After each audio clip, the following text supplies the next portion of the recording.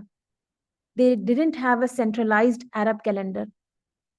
عربوں کے ہاں ایک اور بڑی عجیب اور کنفیوزنگ پریکٹس نسی کی تھی، جس کے بارے میں اللہ رب العالمین سورہ توبہ میں فرماتے ہیں. میں آپ کے سامنے اس کا ترجمہ رکھتی ہوں کہ اللہ رب العالمین آیت نمبر 36 اور 37 کا یہ ترجمہ ہے کہ اللہ رب العالمین فرماتے ہیں کہ ان عدت الشہور عند اللہ اثنا عشر شہرن فی کتاب اللہ یوم خلق السماوات والارض منہا اربعۃ حرم ذالک الدین القیم. حقیقت یہ ہے کہ مہینوں کی تعداد جب سے اللہ نے آسمان و زمین کو پیدا کیا ہے اللہ کے نوشتے میں 12 ہی ہے، اور ان میں سے 4 مہینے حرام ہیں. یہی ٹھیک ضابطہ ہے. آگے جا کر اللہ رب العالمین پھر فرماتے ہیں، اور میں آپ کے سامنے ترجمہ رکھتی ہوں آیت نمبر 37 کا، کہ اللہ تعالیٰ فرماتے ہیں نصیحت و کفر میں ایک مزید کافرانہ حرکت ہے جس سے یہ کافر لوگ گمراہی میں مبتلا کیے جاتے ہیں.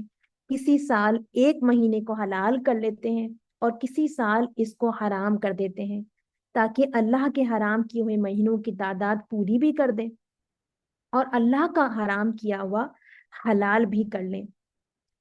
ان کے برے اعمال ان کے لیے خوشنما بنا دیے گئے ہیں اور اللہ منکرین حق کو ہدایت نہیں دیا کرتا.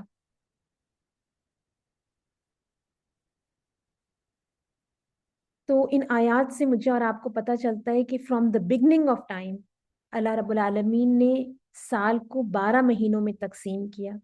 اسی لیے ہم دیکھتے ہیں کہ دنیا میں سارے میجر اہم کیلنڈرز جو ہیں وہ 12 مہینوں پر ہی مشتمل ہوتے ہیں. Babylonians, Egyptians, Persians, Romans, Hebrew calendar, ان سب کیلنڈرز میں مہینوں کی تعداد کتنی نظر آتی ہے؟ ہمیں 12 ہی نظر آتی ہے. آغاز سے سارے انبیاء کی شریعت میں 12 مہینے تھے کہ اللہ رب العالمین نے ان کی تعداد کو مقرر کیا تھا. ہفتے میں یہ جو ہم 7 ڈیز ہوتے ہیں یہ بھی اللہ کے مقرر کردہ ہیں. 12 مہینوں میں سے 4 مہینوں کا حرمت والا ہونا ابراہیم علیہ السلام کے زمانے سے مقرر تھا اور عرب اسے جانتے تھے اور اسے مانتے تھے. ان مہینوں میں لڑائی اور جنگ کرنا جو ہے وہ حرام تھا اور حرام ہے، مگر جو طاقتور قبائل تھے عرب کے اندر وہ اپنی مرضی سے ان حرام مہینوں کو، حرمت والے مہینوں کو آگے پیچھے کر لیا کرتے تھے. جنگ اور غارت گری اور خون کے انتقام لینے کی خاطر کسی حرام مہینے کو حلال قرار دے لیتے تھے کہ it will suit them better, اور اس کے بدلے میں کسی حلال مہینے کو حرام کر کے حرام مہینوں کی تعداد پوری کر دیتے تھے. مثلاً محرم کو سفر بنا دیتے اور سفر کو محرم.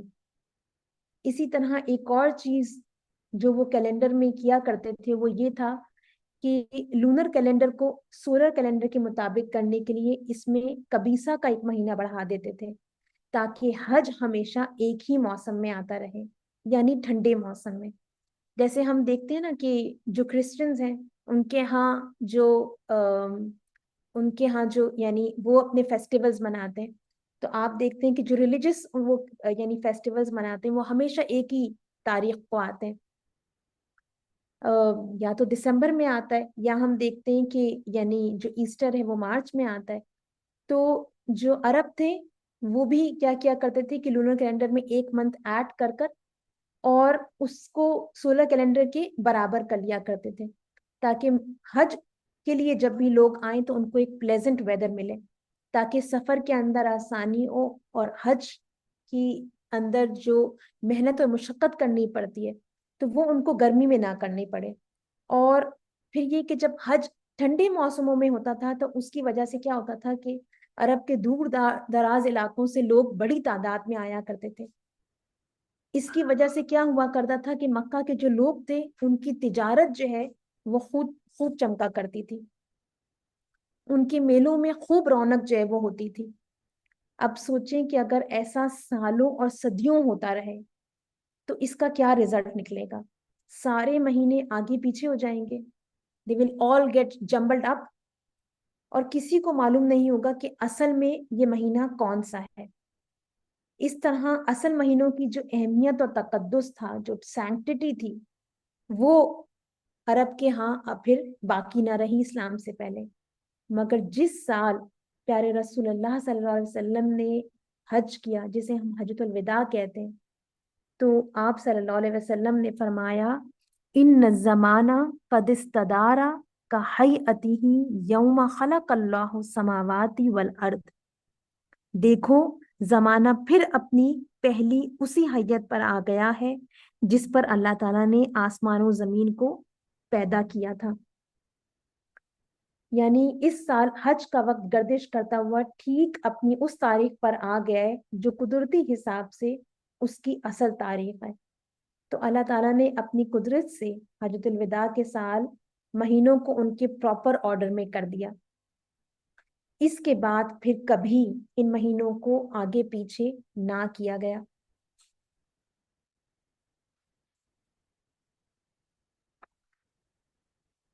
اس طرح مہینوں کے حوالے سے جو مسائل تھے وہ حل ہو گئے.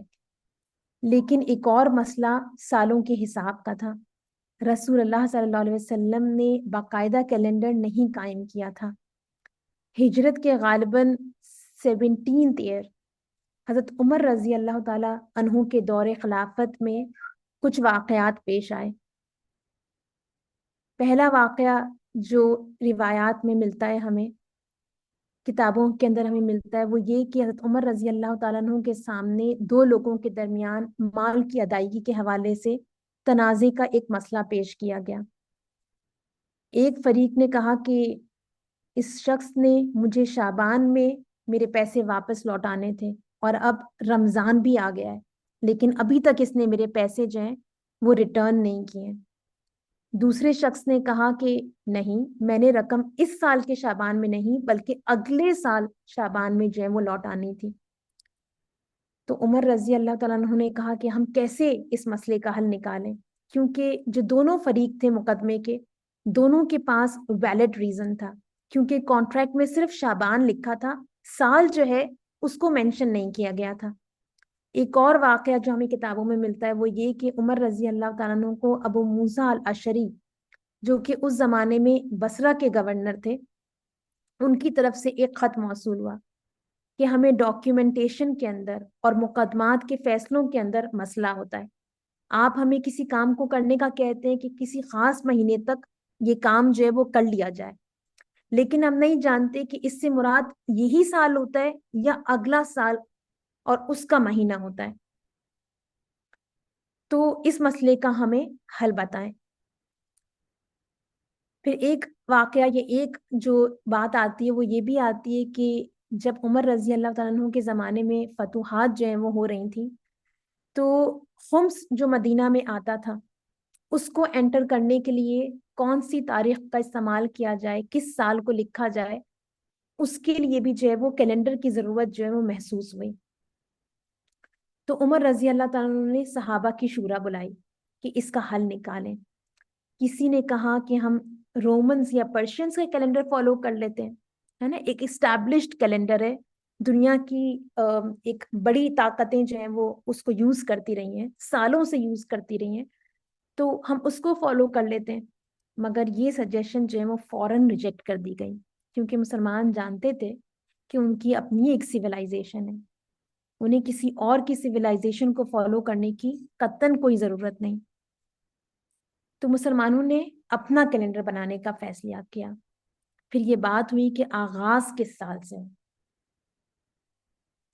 اس حوالے سے مختلف سجیشنز رکھی گئیں. کسی نے کہا کہ رسول اللہ صلی اللہ علیہ وسلم کی ولادت کے سال سے جو ہے وہ کیلنڈر کا آغاز کرتے ہیں، اور کسی نے کہا کہ وحی کے آغاز سے جو ہے وہ ہم کیلنڈر کو سٹارٹ کرتے ہیں.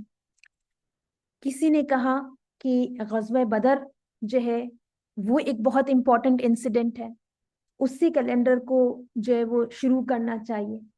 اور کسی نے فتح مکہ کی سجیشن رکھی، اور کسی نے جو ہے وہ حجۃ الوداع، اور کسی نے کہا کہ رسول اللہ صلی اللہ علیہ وسلم کی وصال کا جو سال ہے اس سے کیلنڈر کا جو ہے وہ آغاز ہونا چاہیے.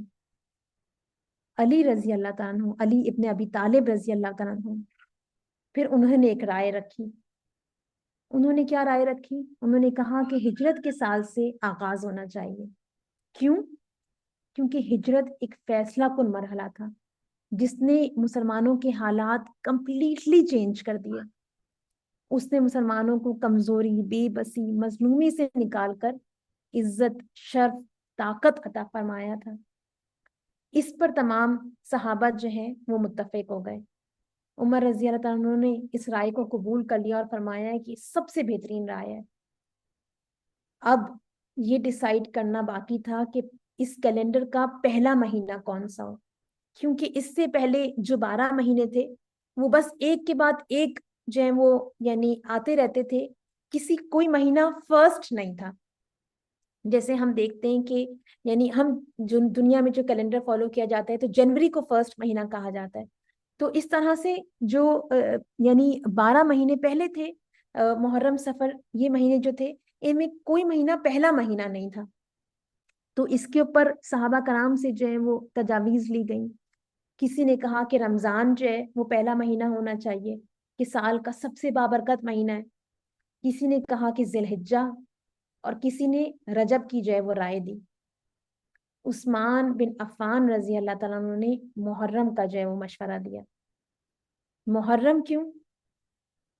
علماء نے اس کی 2 وجوہات پیش کی ہیں. پہلی یہ کہ اس کا تعلق ہجرت سے ہے، یعنی عثمان بن عفان رضی اللہ تعالیٰ عنہ نے جو محرم کی ایڈوائس رکھی کہ اس سے ہجری کیلنڈر کا آغاز ہونا چاہیے، تو اس کا تعلق جو ہے وہ ہجرت سے ہے.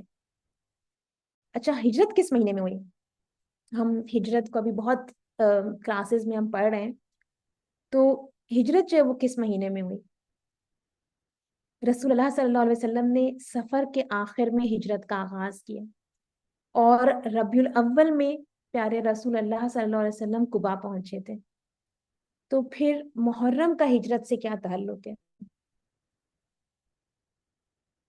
پھر سفر کو کیوں چوز نہیں کیا گیا کہ رسول اللہ صلی اللہ علیہ وسلم نے تو ہجرت کا آغاز سفر سے کیا تھا؟ یا ربیع الاول کو کیوں نہیں چوز کیا گیا کہ ربیع الاول کے اندر پیارے رسول اللہ صلی اللہ علیہ وسلم جو ہے وہ قبا پہنچے تھے؟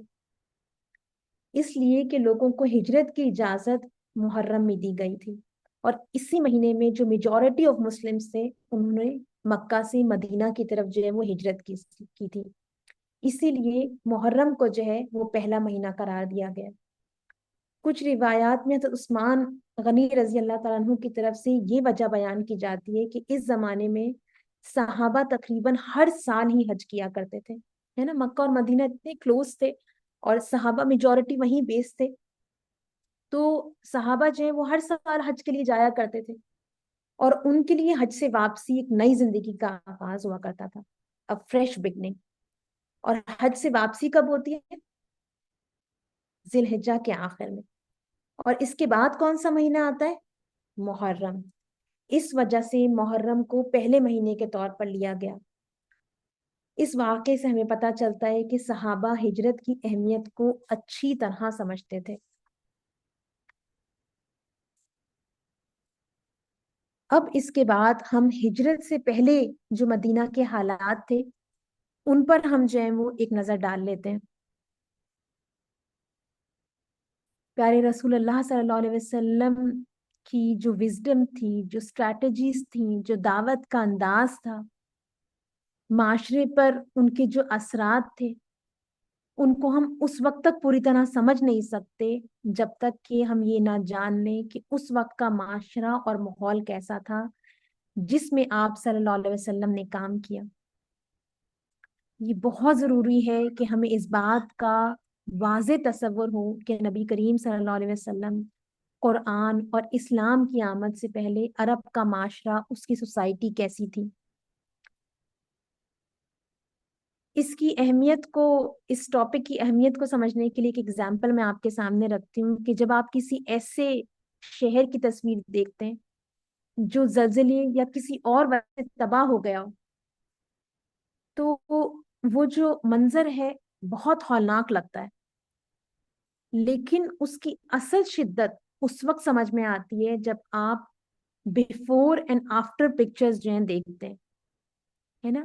جیسے ہم غزہ کے حوالے سے دیکھتے ہیں جیسے ہم آج کل جو ساؤتھ آف لبنان میں ہو رہا ہے اس کے حوالے سے دیکھتے ہیں، اسی طرح سیرت کے آغاز میں ہم دیکھتے ہیں کہ جو سیرت کی کتابیں ہیں ان کے اندر سیرت کی کتابوں کا آغاز یوزلی جو ہے وہ کس ٹاپک سے ہوتا ہے، کس ٹاپک کو اسٹڈی کیا جاتا ہے، ان میں کس ٹاپک کو پیش کیا جاتا ہے، وہ مکہ کے معاشرے کا جائزہ لیا جاتا ہے ان میں، ہے نا، کہ رسول اللہ صلی اللہ علیہ وسلم کی آمد سے پہلے، اسلام کی آمد سے پہلے، پیارے نبی کریم صلی اللہ علیہ وسلم کی نبوت سے پہلے جو ہے وہ مکہ کیسا معاشرہ تھا، وہاں پہ لوگ کس طرح رہتے تھے، ان کا کلچر کیسا تھا، ان کا کس مذہب کو فالو کرتے تھے، کس شدت سے فالو کرتے تھے، ان کے اخلاق کیسے تھے، عورتوں کو کیا مقام دیتے تھے۔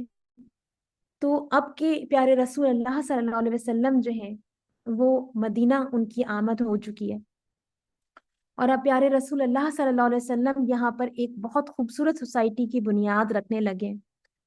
تو بہت امپورٹنٹ ہے کہ میں اور آپ جو ہیں وہ مدینہ کی سوسائٹی جو ہے اس کو، اسلام سے پہلے وہ کیسی سوسائٹی تھی اس کو میں اور آپ ایک دفعہ جو ہے وہ ایک نگاہ اس پر ڈال لیں۔ اگر ہم مکہ اور مدینہ کو کمپیئر کریں تو مکہ ایک بڑا تجارتی اور بین الاقوامی شہر تھا، a huge cosmopolitan and metropolitan city. Mecca was exposed to a lot of diversity. یہاں پہ لوگ حج کے لیے پورے عرب سے آیا کرتے تھے، اس کے بازاروں کی وجہ سے، جیسے عکاس کا بازار ہے بہت مشہور تھا پورے عرب میں، دور دراز سے لوگ جو ہیں وہ، جیسے آج ہم دیکھتے ہیں کہ لوگ مختلف سٹیز دنیا کے ٹریول کرتے ہیں جسٹ فار شاپنگ، تو اس زمانے میں لوگ جو ہے وہ مکہ آیا کرتے تھے وہاں پہ شاپنگ کرنے کے لیے اور پھر میلوں ٹھیلوں کے لیے۔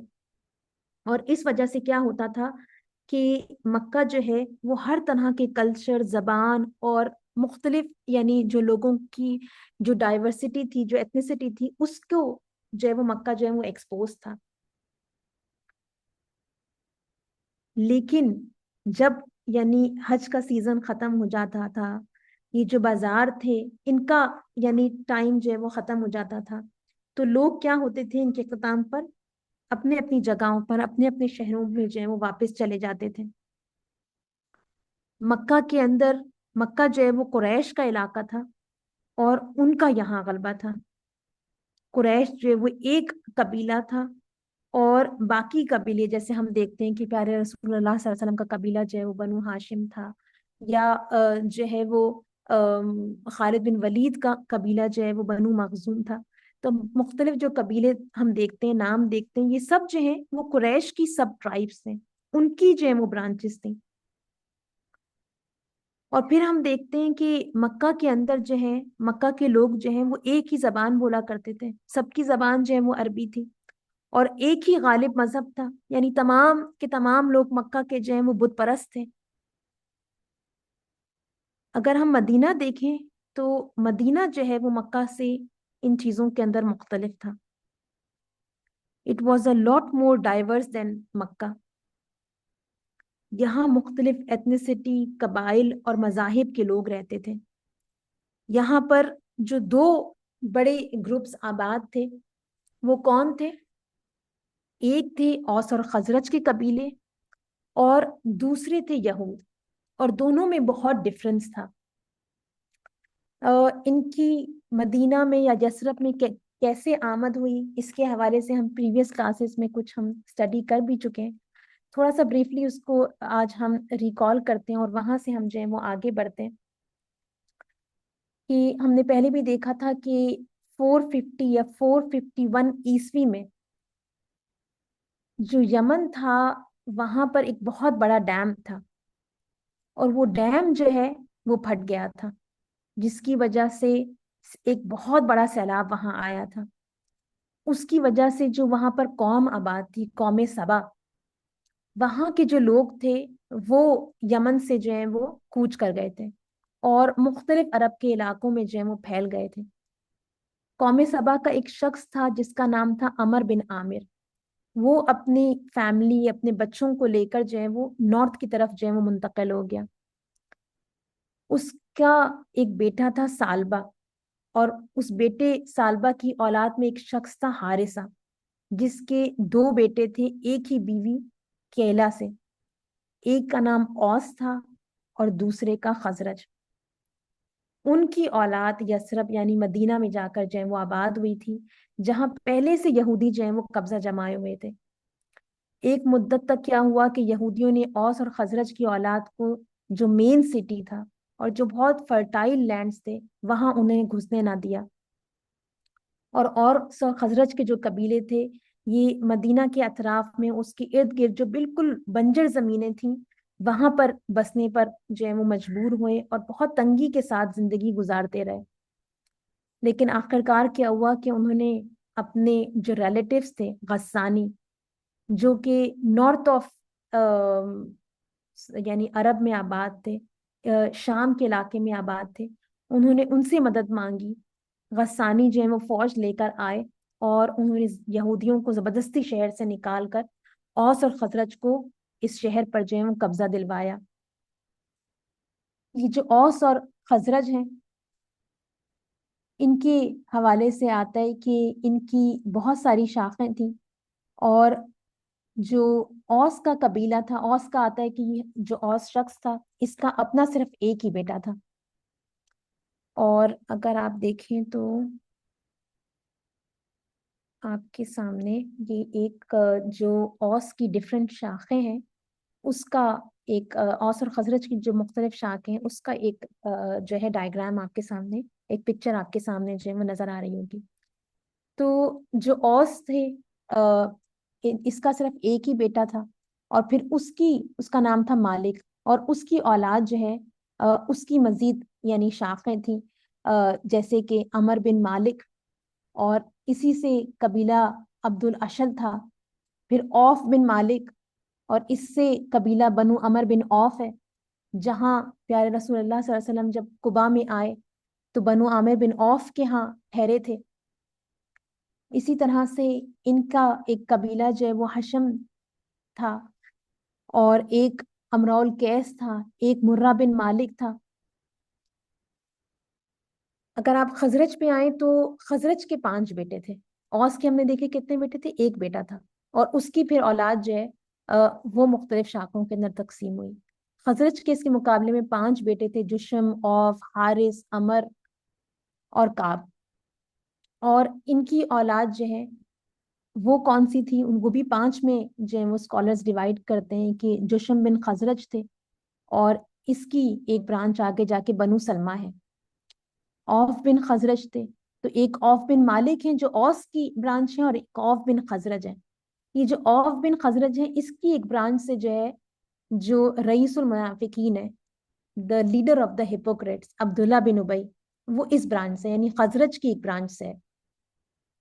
پھر ایک برانچ تھی حارث بن خزرج، پھر ایک برانچ تھی عمر بن خزرج، اور بنو نجار جو ہے جو پیارے رسول اللہ صلی اللہ علیہ وسلم کے انیال رشتہ دار ہیں، ابو ایوب انصاری رضی اللہ تعالیٰ عنہ، جہاں نبی کریم صلی اللہ علیہ وسلم نے مدینہ آ کر انیشلی قیام کیا، یہ اسی برانچ سے ہیں۔ پھر کعب بن خزرج ایک برانچ ہے، اور بنو سعدہ جو ہے وہ اس کی ایک برانچ ہے، جس سے ایک بہت مشہور صحابی ہیں حضرت سعد بن عبادہ۔ اچھا، مدینہ میں عروج و اقتدار حاصل کرنے کے بعد اوس اور خزرج کی تمام شاخیں جو ہیں وہ عرصے تک آپس میں یونائٹڈ رہیں، اور اپنی اس یونائٹڈ طاقت کی وجہ سے انہوں نے بہت یعنی اچھی زندگی گزاری مدینہ کے اندر، یثرب کے اندر۔ لیکن پھر کچھ زمانے کے بعد کیا ہوا کہ اسلام سے پہلے کیا ہوا کہ بدوی تھے، اور آپس میں بدویانہ فطرت کی وجہ سے کیا ہوا کہ ان کی آپس میں خانہ جنگیاں شروع ہو گئیں، جو کہ 120 برس تک جاری رہیں۔ ان جنگوں کی ابتدا جنگ سمیر سے ہوئی یا سمیر سے ہوئی، اور اختتام جنگ بواس پر ہوا۔ اوس اور خزرج کے زمانے جہالیت اور خانہ جنگیوں کو ایام الانصار جو ہے وہ کہا جاتا ہے۔ اچھا، یہ 2 بڑی جنگوں کا میں نے آپ کے سامنے نام لیا، جنگ سمیر جو کہ سب سے پہلی جنگ تھی ان کی، اور جنگ بواس جو آخری جنگ تھی۔ لیکن ان کے علاوہ چھوٹی چھوٹی لڑائیاں جو ان کے درمیان ہوئی وہ تو بہت ساری ہیں۔ اوس اور خزرج کی ان طویل لڑائیوں کی وجہ سے ہوا کیا کہ ان کی جو یونائٹڈ پاور تھی، جو طاقت تھی، وہ بالکل ختم ہو کر رہ گئی، اور ان دونوں خاندانوں کے جو نامور لوگ تھے، جو بڑے بڑے لیڈرز تھے، وہ ان لڑائیوں کے اندر لڑ لڑ کر جو ہے وہ ختم ہو گئے۔ ایام الانصار کی آخری جو لڑائی ہم نے جس کا نام لیا کہ جنگ بواس جو ہے، یہ ہجرت نبوی صلی اللہ علیہ وسلم سے صرف 5 سال پہلے جو ہے وہ واقع ہوئی۔ اس لڑائی میں اوس اور خزرج جو ہیں دونوں کو بھاری جانی نقصان ہوا، دونوں قبیلے کے بڑے بڑے لیڈرز جو ہیں وہ ختم ہو گئے، اور اس قدر یہ دونوں قبیلے جو ہیں وہ ان جنگوں کی وجہ سے مالی طور پر اور تعداد کے طور پر، لیڈرشپ کے حوالے سے اس قدر کمزور ہو گئے کہ اس جنگ کے بعد ان دونوں قبیلوں کے اندر اس بات کی طاقت باقی نہیں رہی کہ یہ مزید جو لڑائیاں ہیں وہ جاری رکھ سکیں۔ تھک ہار کر کیا ہوا کہ قبیلہ اوف بن خزرج کے سردار عبداللہ بن ابی بن سلول کو انہوں نے باہمی اتفاق سے اپنا بادشاہ اور یثرب کا تاجدار بنانے پر جو ہے وہ دونوں آپس میں کنسنسس ہو گیا، وہ آمادہ ہو گئے۔ لیکن اسی دوران کیا ہوا کہ جب ان کے درمیان آپس میں اس بات پر اتفاق ہو گیا کہ قبیلہ خزرج کے ایک سردار کو وہ اپنا لیڈر بنا لیں گے، اپنا بادشاہ بنا لیں گے، تو کیا ہوا کہ اسی دوران میں اللہ کا کرنا کیا ہوا کہ حج کے یعنی حج کے دوران جو ہے 11 نبوی کے اندر حج کے دوران جو ہے وہ پیارے رسول اللہ صلی اللہ علیہ وسلم نے یثرب سے آئے ہوئے یعنی جو کچھ لوگ تھے ان کے سامنے اسلام کی دعوت پیش کی۔ 6 لوگ ایمان انہوں نے قبول کیا، وہ واپس یثرب گئے اور انہوں نے اسلام کی جو ہے وہ دعوت کو پھیلانا شروع کیا، اور اس کے بعد کے جو واقعات ہوئے وہ ہم پیچھے کلاسز میں جو ہے وہ اسٹڈی کرتے آئے ہیں۔ اچھا، اسلام سے پہلے اگر ہم دیکھیں، زمانے جاہلیت میں دیکھیں، تو اوس اور خزرج جو تھے وہ کافی یعنی عرب کے اندر باقی قبیلوں کے مقابلے میں کافی نسبتاً سویلائز تھے، اس حوالے سے کہ پرانے زمانے سے ہی ان کے اندر ڈیموکریٹک ویلیوز تھی۔ ان کی قیادت ایک سردار اور ایک سپہ سالار کے سپرد ہوتی تھی، جنہیں وہ آپس میں مشورے سے اور اتفاق سے جو ہے وہ چوز کیا کرتے تھے۔ کبھی کبھار ایسا بھی ہوتا تھا کہ یہ دونوں جو ذمہ داریاں ہوتی تھیں، دونوں عہدے ہوا کرتے تھے، وہ کسی ایک ہی جو ہے وہ شخص کو جو ہے وہ سونپ دیے جاتے تھے۔ جب تک اوس اور خزرج میں آپس میں یونٹی رہی، اتحاد رہا، تو ان کا سردار جو ہے وہ میجورٹی آف ٹائمز جو ہے وہ قبیلہ خزرج سے ہوتا تھا۔ لیکن جب آپس میں تصادم کا آغاز ہو گیا اور لڑائیاں ہونا شروع ہو گئیں، تو دونوں قبائل جو ہیں انہوں نے اپنے الگ الگ سردار جو ہیں وہ چوز کرنا شروع کر دیے۔ خزرج کی قیادت جو ہے اسلام سے پہلے بنو سعدہ جو ہے اس کے حصے میں آئی، اور اوس کی سیادت جو ہے اس کو لیڈ جو ہے وہ خاندان عبد الاشل جو ہے وہ کیا کرتا تھا۔ اسی طرح سے سپہ سالاری کا جو عہدہ تھا اس کے اندر بھی یہی معاملہ تھا۔ اچھا، یہ قبائل جو ہیں، یہ جو بڑے بڑے قبائل ہیں، ان کے اپنے اندر بھی جو ہے وہ یونٹی نہیں تھی، اور ان کی اپنی جو شاخیں تھیں، ان سب یعنی جو ان کی شاخیں تھیں ان کے اندر بھی کیا تھا کہ وہ اپنے اپنا ایک رئیس جو ہے وہ چنا کرتے تھے۔ جنگ بواس کے بعد جب دونوں قبائل جو ہیں وہ کمزوری کی انتہا کو پہنچ گئے، تو انہوں نے اپنے قدیم نظام یعنی کہ وہ ایک لیڈر چنا کرتے تھے، وہ اس کی طرف انہوں نے لوٹنا چاہا، اور باہمی مشورے سے قبیلہ خزرج کے ایک شخص کو جو کہ صلح پسند تھا اور جو نیوٹرل تھا جنگ بواس کے اندر، عبداللہ بن ابی، اس کو انہوں نے اپنا بادشاہ بنانے کا فیصلہ کیا۔ لیکن پھر اسلام جو ہے وہ مدینہ میں پھیلنا شروع ہو گیا، اور اس نے جو ہے وہ حالات کا رخ جو ہے وہ بالکل دوسری طرف پھیر دیا۔ اچھا، اوس اور خزرج کی آپس کی لڑائیوں کے باوجود یثرب کو ایک چھوٹی سی ریاست کی حیثیت جو ہے وہ حاصل تھی۔ یہاں پر بہت سارے قلعے تھے، اور اپنے اپنے محلے کے گرد جو ہے وہ 4 دیواری بنا کر جو ہے وہ قبائل جو ہیں وہ رہا کرتے تھے۔ تو جیسے ہم دیکھتے ہیں کہ